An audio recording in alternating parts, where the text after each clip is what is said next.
Assalamualaikum warahmatullahi wabarakatuh.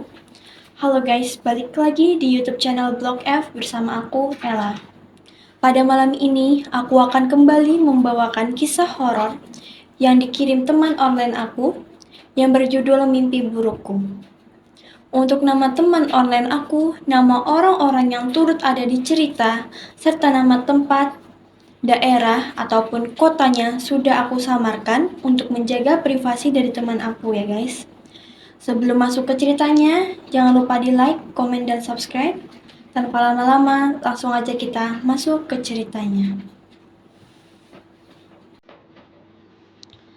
Nama teman online aku, Ale. Dia punya gangguan saat tidur.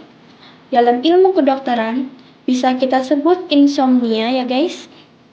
Nah, buat yang belum tahu, insomnia itu adalah gangguan tidur yang membuat penderitanya kesulitan untuk memulai tidur, sering terbangun di malam hari, atau bangun terlalu dini dan tidak bisa tidur kembali. Kita lanjut ke ceritanya. Jadi, Ale ini tinggal di sebuah desa yang kita sebut aja Desa D, yang dekat dengan kota. Mungkin sekitar 2-3 jam jaraknya untuk sampai tujuan. Itu juga kalau tidak terkena macet. Ale di desa tinggal bersama bapak, ibu, dan adiknya serta neneknya. Jadi, Ale ini 2 bersaudara dan Ale ini anak pertama. Adiknya bernama Alin, sedangkan bapak dan ibunya Pak Hadi dan Ibu Nana. Sedangkan neneknya bernama Nek Sarti. Ale dan Nek Sarti beda rumah, cuma rumahnya itu bersebelahan tepat di samping rumahnya Ale. Kita masuk di pagi yang cerah pada hari itu. Ale mulai beberes menyiapkan pakaian, peralatan alat tulis, serta perlengkapan lainnya untuk keperluan selama dia tinggal di tempat tantenya. Jadi guys, Ale ini kan tinggal di desa D. Nah, dia itu mau melanjutkan sekolahnya di jenjang SMK. Jadi selama Ale masih di desa D bersama ibu, bapak, dan adiknya, dia itu masih di jenjang SMP hingga luluslah. Lalu setelah Ale lulus SMP, dia melanjutkan sekolahnya ke jenjang SMK dengan ikut tantenya ya. Nah, di rumah tantenya itu ada suaminya dan 3 orang anaknya yang masih kecil-kecil. Ale numpang tinggal di tempat tantenya selama kurang lebih 2 tahun. Lanjut, selama Ale masih tinggal di desa D, Ale nggak pernah yang namanya mengalami kejadian mistis sama sekali. Tapi setelah dia pindah ke tempat tantenya di kota B, dia jadi sering yang namanya mengalami kejadian mistis yang rasanya sangatlah nyata. Habis menyingkuni keperluan yang diperlukan, sore itu juga sekitar jam 17.40, Ale langsung menuju ke kota B diantar bapak, ibu, dan adiknya menggunakan 2 buah motor. Motor pertama Pak Hadi membawa koper. Sedangkan motor kedua, Ale memboncengi Ibu Nana dan adiknya yang masih kecil waktu itu. Sebenarnya, Ale sudah merasakan ada firasat buruk yang akan terjadi dalam perjalanan sore itu. Tapi, Ale menepis firasat buruk itu, menepisnya jauh-jauh dan berpikir positif bahwa semua akan baik-baik saja sampai tujuan. Saat di tengah-tengah perjalanan, jalanan dalam kondisi gelap karena sudah malam, tiba-tiba saja motor yang disetir Pak Hadi hilang kendali dan hampir saja menabrak trotoar. Alhamdulillahnya, Pak Hadi pada saat itu masih bisa menyeimbangkan motornya agar tidak menabrak trotoar. Akhirnya, Ale yang posisinya mengikuti motor Pak Hadi dari belakang pun ikut kaget dan berusaha untuk mengikuti arah motor Pak Hadi yang beloknya ke arah trotoar.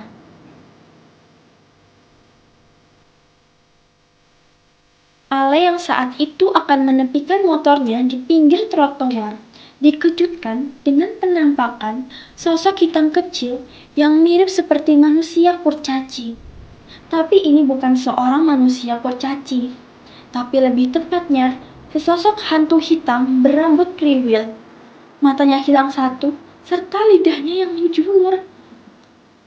Karena saking kagetnya dengan penampakan yang ada di samping bapaknya, Ale yang saat itu akan menepikan motornya, menyusul bapaknya di pinggir trotoar, tidak fokus dengan keadaan sekitar, sehingga tiba-tiba ada motor lain di belakangnya yang menyalip dari arah kiri.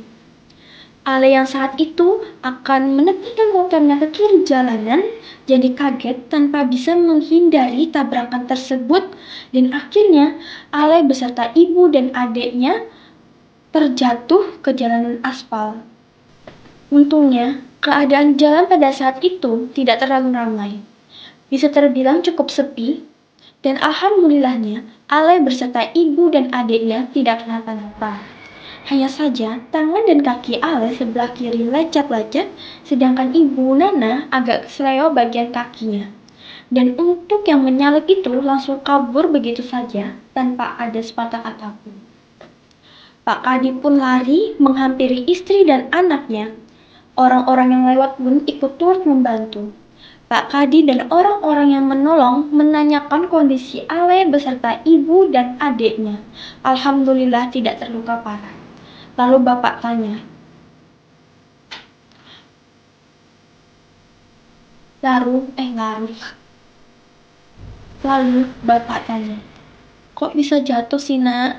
Makanya dilihat-lihat dulu kalau mau menepi ke pinggir, bukan malah menepi sambil melambung. Ale yang masih syok, gak bisa berkata-kata lagi.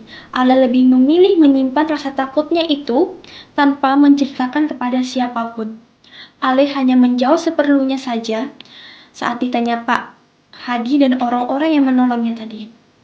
Ale menjawab, enggak kak, tadi Ale kaget lihat bapak mau nabrak trotoar, jadi gak fokus lagi lihat sekitar, pengennya cepet-cepet aja belok. Maafin Ale ya Pak, Ibu. Ibu sama adik baik-baik aja kan? Terus juga bapak gimana? Baik-baik aja kan? Kata Ale. Kata bapak, alhamdulillah, bapak baik-baik aja nak. Ibu dan adik kamu juga baik-baik aja kok.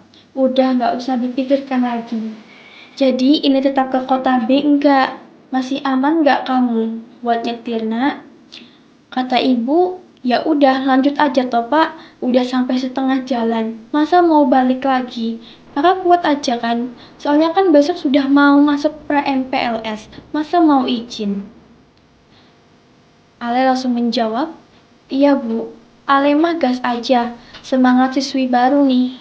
Oh iya pak, motor bapak kenapa tadi hilang kendali? Kata bapak, nggak tahu juga, bapak kok tiba-tiba pandangannya kok gelap gulita, tiba-tiba aja mau nabrak trotoar.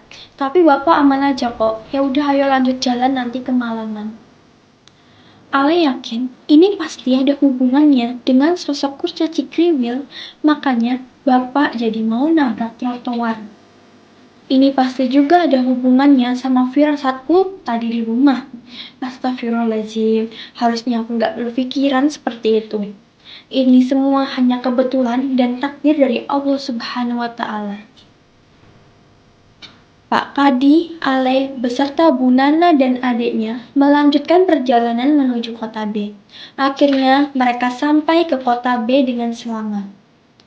Setelah sampai, Pak Kadi dan Bu Nana mampir sebentar berbincang-bincang dan setelah itu langsung pulang. Saat malam pertama kali Ale tidur di tempat tantenya, dia agak susah tidur karena belum beradaptasi dengan keadaan sekitar. Beberapa hari kemudian, Ale tidur dengan mudahnya. Tapi saat masuk bulan ketiga, tepat pada malam Jumat Kliwon, ada yang beda dari malam-malam sebelumnya. Malam itu, Ale banyak PR dari sekolah, sehingga Ale harus begadang dan Ale baru bisa tidur tepat jam 12 malam sehabis selesai mengerjakan PR-nya. Sebelum tidur, Ale ke kamar mandi belakang untuk mencuci muka dan gosok gigi. Saat awal masuk ke kamar mandi, hawanya agak aneh, sehingga membuat bulu kuduk Ale berdiri semua. Tapi Ale mengabaikannya. Kata Ale, mungkin perasaan aku aja yang salah. Saat Ale menggosok gigi aman-aman aja, sampai tiba-tiba saat mulai membasuh muka menggunakan sabun cuci muka, Ale kan merem. Terus tiba-tiba dia kayak merasa ada yang lewat di belakangnya. Padahal cuma ada dia sendiri di kamar mandi pada saat itu. Awalnya Ale cukup kaget lalu mengabaikannya. Tapi pada saat Ale membersihkan sisa sabun di wajahnya, dia merasa seperti melihat sesuatu di hadapannya. Ale mau mengintip, tapi matanya keperihan. Akhirnya, Ale cepat-cepat membilas sabun yang ada di wajahnya. Saat sudah selesai, Ale melihat sekeliling, tapi tidak ada apa-apa. Ale langsung cepat-cepat keluar kamar mandi dan beristighfar dan berucap, pasti ini hanya sugestiku saja. Ale menuju kamar lalu tidur. Sebelum tidur, Ale memainkan handphonenya dan mulai tidur setelah bosan main handphone. Beberapa menit kemudian, Ale tidur nyenyak karena mengantuk. Tapi ada yang salah. Biasanya Ale akan kebangun saat dengar alarm handphonenya berbunyi. Tapi malam itu tidak seperti biasanya. Kalian tahu kenapa? Karena Ale tiba-tiba terbangun karena mimpi buruknya. Ale ngos-ngosan sambil mengucap astagfirullahaladzim, lalu membuka handphonenya. Dan anehnya, jam dia baru mulai tidur itu cuma berjarak 15 menitan saat dia terbangun dari tidurnya. Ale berucap, kok aneh ya? Perasaan aku tidur jam 12.30. Kok aku bangun jam 12.40? Padahal aku udah tersiksa banget dalam mimpi. Jadi guys, yang membuat Ale terbangun tengah malam karena dia bermimpi buruk, yaitu dia membuka matanya, lalu bola matanya melirik sekitarnya, persis sama seperti yang ada di dalam kamarnya. Tapi anehnya, Ale tidak bisa menggerakkan seluruh badannya, kecuali bola matanya yang melihat sekitar, dan lebih anehnya lagi, Ale merasa seperti melihat cerminan dirinya sendiri, di posisi yang sama persis, yaitu posisi tidur, dan tidak bisa berbuat apa-apa. Hanya bisa mengucapkan nafas di dalam hatinya. Dan anehnya lagi guys, Ale tidak bisa mengeluarkan sepatah kata pun. Saat Ale sudah tahu bahwa ini adalah alam bawah sadarnya atau alam mimpi dan bukan tempat dia seharusnya, Ale berusaha bersuara dan coba menggerakkan badannya, tetapi tidak bisa. Lalu Ale berusaha mengucapkan doa-doa seperti Al-Fatihah 4 dan surah ayat Kursi. Saat Ale sudah tahu bahwa ini adalah alam bawah sadarnya atau disebut alam mimpi, dan bukan tempat dia seharusnya, Ale berusaha bersuara dan coba untuk menggerakkan badannya, tetapi tidak bisa. Lalu Ale berusaha mengucapkan doa-doa seperti Al-Fatihah 4 dan surah Yasin atau ayat kursi. Itu pun sangat sulit dalam mengucapkannya, bahkan terbata-bata seperti orang yang masih belajar menghafalnya. Rasanya seperti ada yang menghalangi Ale untuk kembali ke dunia nyata. Saat Ale sudah takut dan tidak bisa berbuat apa-apa, Ale tetap berusaha mengucapkan lafaz Quran dan berserah diri kepada Allah Subhanahu wa Ta'ala. Tiba-tiba, Ale terbangun dengan kondisi penuh keringat dan ngos-ngosan seperti habis lari maraton. Ale mengucapkan banyak-banyak syukur kepada Allah Subhanahu wa Ta'ala. Atas kuasanya lah Ale dapat keluar dari alam mimpinya itu. Semenjak malam itu, Ale selalu sering mimpi buruk saat tidur tengah malam. Entah ada masalah apa sehingga Ale jadi mengalami hal itu semua. Sejak saat itu, Ale jadi sulit tidur karena tersugesti akan rasa takut ketinggian itu. Jadi guys, Ale pernah menceritakan kejadian ini ke teman sekelasnya. Sekarang, Ale tahu sebaiknya memang mimpi buruk itu tidak diceritakan pada siapapun. Cukup disimpan saja dan memohon kepada Allah Subhanahu wa Ta'ala agar selalu dilindungi dan dijauhkan dari was-was setan. Dan yang Ale tahu, kejadian ini disebut kejadian supranatural atau mistis, yaitu ketindihan saat tidur Ada juga bentuk ketindihan ini, kita membuka mata, tidak bisa melihat apa-apa, hanya ada kegelapan dan badan juga tidak bisa digerakkan sama sekali. Dan kejadian aneh ini terus berlangsung selama kurang lebih 2 tahun selama tinggal di tempat nantinya. Bahkan yang parahnya lagi, Ale sering beberapa kali melihat pohon-pohon rindang serta tempat-tempat gelap, seperti melihat sekelebat bayangan dan beberapa sosok hantu. Mungkin dulu Ale akan mempercayai pemikirannya itu. Ale tahu dia salah. Seharusnya dia tidak menganggap dan tidak memikirkan itu semua. Jika tidak dipikirkan, mereka tidak dapat mengganggu ataupun muncul di hadapan kita. Kebalikannya lagi, mereka akan mengganggu dan muncul di hadapan kita karena kita terus merasa takut dan memikirkannya. Sebutannya sama saja.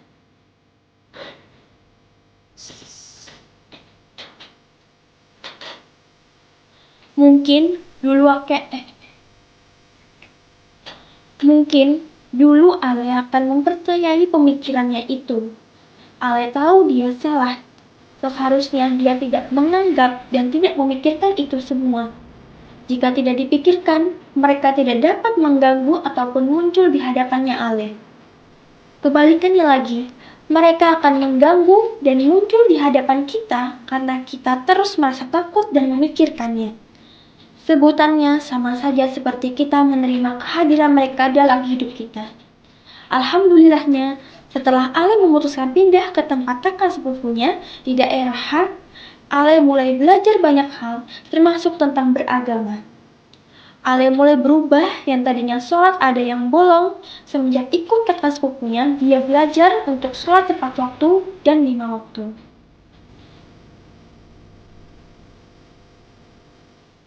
Belum tidur, berwudu dulu, lalu berdoa. Walaupun Ale sudah merubah hidupnya menjadi lebih baik lagi, dibimbing oleh kakak-kakaknya, tetap saja Ale beberapa kali pasti diganggu saat tidur. Bukan saat tidur saja, bahkan saat Ale sendirian di rumah, Ale seperti mendengar suara babi jatuh saat tengah malam, lalu seperti mencium bau-bau bunga kuburan, dan sekilas mendengar suara nyanyian yang entah dari mana sumber suara itu berasal. Yang pasti, semua itu bisa Ale lewati hingga sekarang. Alhamdulillah, Ale sudah tidak pernah yang namanya mimpi buruk lagi ataupun mengalami gangguan mistis lainnya lagi. Kuncinya satu, perkuatlah imanmu dan berserah dirilah kepada Allah Subhanahu wa Ta'ala. Yakinlah, Allah Subhanahu wa Ta'ala tidak pernah tidur. Rajinlah beribadah, disertai sedekah bagi yang mampu. Semakin kita taat beribadah dan memperkuat iman, makin besar juga cobaan yang akan kita hadapi, mulai dari masalah di dunia nyata maupun masalah gaib. Perbaiki diri kita sekarang, kapan lagi kalau tidak hari ini, belum tentu hari esok kita masih ada di dunia ini. Nah, itu dia guys, kisah dari mimpi burukku yang dikirim oleh Kak Ale. Semoga cerita ini bisa bikin kita merinding bareng-bareng ya guys. Dan jangan lupa, di cerita Kak Ale ini kita juga bisa sambil belajar banyak sekali hal, yaitu mulai dari memperkuat iman, berserah diri kepada Allah Subhanahu wa Ta'ala, serta dunia ini serta isi-isinya semuanya hanya milik Allah Subhanahu wa Ta'ala. Atas kebesarannya lah dan atas izinnya lah kita semua dapat merasakan hidup di bumi ini. Masya Allah. Mungkin ini aja yang bisa aku ceritakan. Mohon maaf apabila ada kesalahan kata ataupun kesamaan nama atau kekeliruan dalam cerita ini. Jangan lupa like, komen, dan subscribe. Wassalamualaikum warahmatullahi wabarakatuh. See you in the next video.